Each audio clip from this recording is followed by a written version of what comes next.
Magandang hapon po sa ating beloved Pastor Will Estrada Almeda, the end-time prophet of God. Hallelujah! Amen. At yun din po sa kanilang beloved children. Magandang hapon po sa inyo. Purihin po ang ating mahal na Panginoon at sa lahat po ng ating minamahal na mga kapatiran na narito at maging ang mga baguhan. Hallelujah! Praise the Lord! Pasalamatan ko po ang ating dakilang Diyos, mga minamahal, way baka 1992, mga minamahal, nung kami po hindi pa nakilala sa ating mahal na Panginoon na talagang grabe po ang aming problema. Talagang, bagamat po sa aming tahanan, may nakalagay doon sa aming pintuan na God bless our home. Pero pagpasok mo doon sa aming tahanan, mga inamahal, broken home. Dahil kapag nag-aaway po yung aking mga magulang, talagang nagliliparan po yung aming mga gamit sa aming tahanan. Ngunit salamat sa ating dakilang Diyos. Sapagat nung makilala namin siya sa gawain ito ng Jesus Miracle Crusade, kami po'y binago ng ating pinakamamahal na Panginoon. Hallelujah! Amen. At mga inamahal, may karamdaman din po kong hika na yung katulad ng klima sa lugar na ito, mga inamahal, hindi ko po ito kayang tagalan ng araw, mga inamahal. Ngunit ako po yung makakilala sa ating mahal na patuloy na maglingkod sa ating mahal na Panginoon.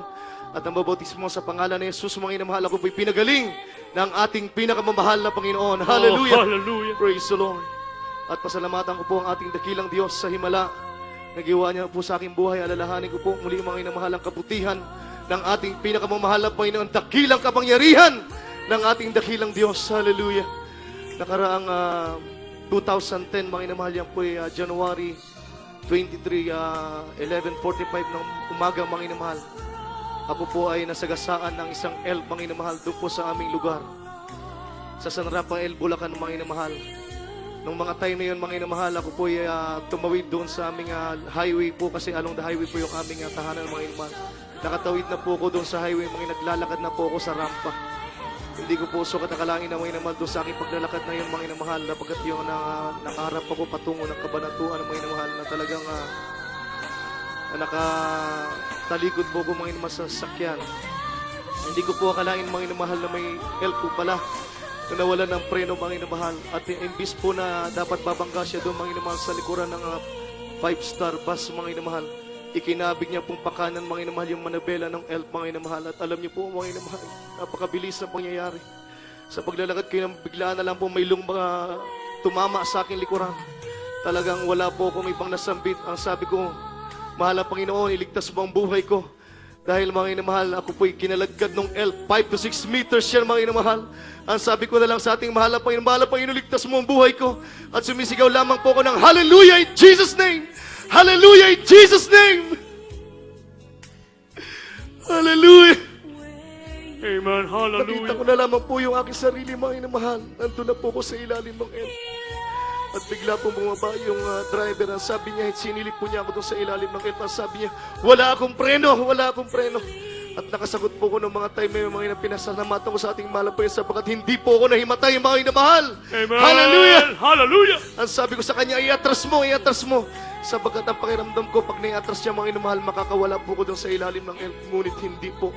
Sapagkat yung aking balikat na yung mga inamahal, yung aking buong katawan, mga inamahal, nakaipit yan doon sa I-beam ng elf, mga inamahal. Gaano kalaki yung I-beam ng elf, mga inamahal. Talagang yung aking katawan na yan, nakaipit doon, mga inamahal. Hindi po may atras ng driver. Imbis na may atras niya, mga inamahal, abante pa dahil palusong po yung lugar. At ang sumigaw na naman po ko uling, mga inamahal, lang, Hallelujah in Jesus' name. Sapagat, mga inamahal, yung hallelujah niya na yan, mga inamahal, ay patuloy ko po yung napapakinggan sa gawain ito. Na sabi sa banal na kasulatan, may naman sa Apocalypse 19, versikulo 1, na yan po, mga inamahal, ay kapangyarihan at kalulatian para sa ating pinakamamahal na Panginoon. Hallelujah. At doon po sa aking pagsigaw na yan, mga inamahal, parang mayroong isang makapangyarihang bagay na nagpalakas ng aking loob, mga inamahal. At sa kahbagan ng ating dakilang Diyos, mga inamahal, hindi po ako nahimatay. At hindi po ako matanggal doon sa ilalim, kaya ang ginawa ng mga tao, mga ibinuhat po nila yung elf. At ang sabi po, mga inamahal, ng mga nakita sa akin doon, patay na, patay na. Dahil nung makita po nila, mga inamahal, na po ay nakahandusay na doon sa kalsada. Yung aking ulong ito, mga inamahal, puti na yung lumalabas, talagang kita na yung bungo. Akala po nila, utak na po, mga inamahal, hallelujah. Kung sinasabi nilang patay na, sabi ko naman, mga inamahal, hindi, hallelujah, hindi, hallelujah. Hallelujah. Napakabuti ng ating dakilang Diyos, hallelujah. Yes, amen. Hallelujah. At ang sabi ko po, mga minamahal, Panginoon, ako po'y nanalangin lang, ingatan mo po yung aking spinal cord. Sapagkat alam ko, mga inamahal, pag ito ang may tama sa akin, maaring oras lamang o araw lamang mga inamahal, mamamatay din ako. Kaya ang ginawa ko po mga inamahal, inangat ko po yung aking dalawang binti at yung aking liig. Ang sabi ng mga tao, huwag kang gumalaw, ngunit hindi ko po yung pinakinggan mga inamahal, sapagkat ako'y nananampalataya na ingatan ng Diyos yung aking spinal cord. Hallelujah! At alam niyo mga inamahal, huling-huli ko po nga inangat yung aking balakang. Ang sabi ko nung mayangat ko mga inamahal, sabi ko, mahal na Panginoon, maraming salamat sa iyong pagliligtas. Hallelujah! Hallelujah!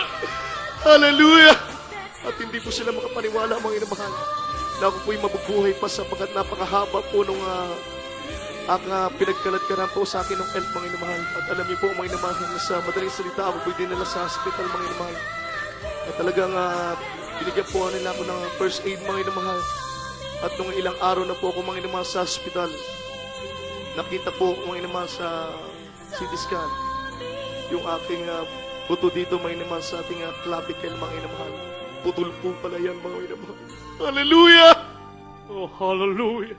Ang sabi ng doktor, Edward, kailangan operahan ka sa lalong madaling panahon dahil magiging madugo ang operasyon pag pinaabot pa yan ng ilang araw. Alam niyo po, mga inamahal, linggo, dumating yung linggo mga nasa hospital ako. Ako lamang po inanampalataya sa ating mahalapay habang nagagawain po kami sa dako ng Baliwag, Bulacan.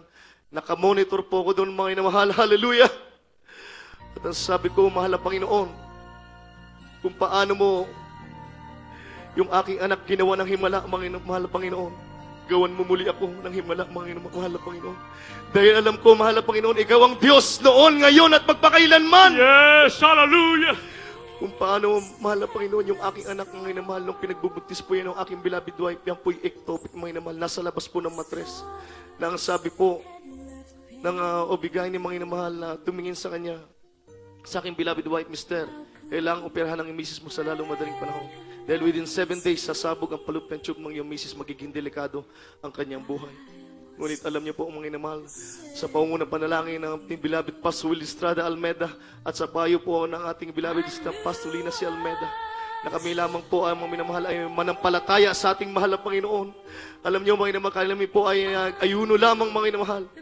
Ng 10 araw, alam niyo po, mga inamahal, sa himala na ating dakilang Diyos, ipinasok sa loob ng matres yung aking anak na yan. Hallelujah! Praise the Lord! Amen! Hallelujah! Kaya sabi ko, mahal na Panginoon, kung paano mo ginawa ng himala yung aking anak na yan, ngayon, magpakita ka muli ng himala sa aking mahal na Panginoon.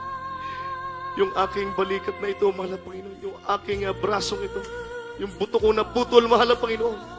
Hindi ko pa uopera ito, mahal na Panginoon. Nananampalataya ako sa iyo. Ikaw ang magdudugtong nito, mahal na Panginoon. Alam niyo po, mga inamahal, napakabuti ng ating dakilang Diyos. Sapagat ang sabi ng doktor, dahil nung Lunes tumawag ko siya dahil Martes operahan ako. Ang sabi ko, Dok, hindi ako magpapa-opera. May Diyos akong pinaglilingkuran. Siya magdudugtong ng buto ko. Hallelujah! At alam niyo po, mga inamahal, napakabuti ng ating mahal na Panginoon. Sabi ng doktor, ikaw ang bahala. Pero 6 months mo yan bago magalaw ng normal. Sapagkat hindi biro ang pagkabali ng iyong buto. Ngunit mga inamahal, ako po'y nanampalataya sa ating mahal na Panginoon. Sabi pa ng doktor, 30 days ka kailangan dito sa ospital sabagat malalalim po mga inamahal yung aking mga sugat sa aking braso, sa aking tuhod mga inamahal, sa aking mga katawan mga inamahal, malalalim po, 3rd degree burn po ang nangyari sa aking mga sugat mga inamahal. Ngunit alam niyo mga inamahal, yung 30 days na sinasabi ng doktor, kailangan ako nasa hospital mga inamahal. 11 days pa lang, nagyaya na ako lumabas sa aking beloved wife. Hallelujah! Oh, hallelujah! Alam niyo mga inamahal, doon ako nagpagaling sa ating outstation, talaga ako ng Baliwag. Talagang napakabuti ng ating mahal na Panginoon. Amen. Dahil yung sinasabi ng doktor na 6 months, bago ko magalaw yung aking mga kamay na ito, mga inamahal, yung aking kaliwang kamay na ito, na aking itinataas ngayon sa pagpupuri sa ating dakilang Diyos. Hallelujah! Oh, hallelujah! 6 months ang sabi ng doktor, bago ko magalaw ng normal, mga inamahal, 1 month pa lang. Noong nakaraang taon, mga inamahal, kursada natin dito, mga inamahal, sa dako ng Baguio. Apo po ang nagmaneho, mga inamahal. Hallelujah! Praise God! Purihin ang Hallelujah. ating mahal na Panginoon. 1 buwan pa lang yan, mga inamahal. Pinagaling na ako ng ating pinakamamahal na Panginoon. Amen. Hallelujah! Praise the Lord. Napakabuti at napakadakila ng ating dakilang Lord. Diyos, mga inamahal. Hallelujah! Kaya hanggang dito na lamang po ang lahat ng papuri, kalutiang kadakilaan, pagpapasalamat ay tanging sa ating pinakamamahal na Panginoong Jesus po lamang. Hallelujah!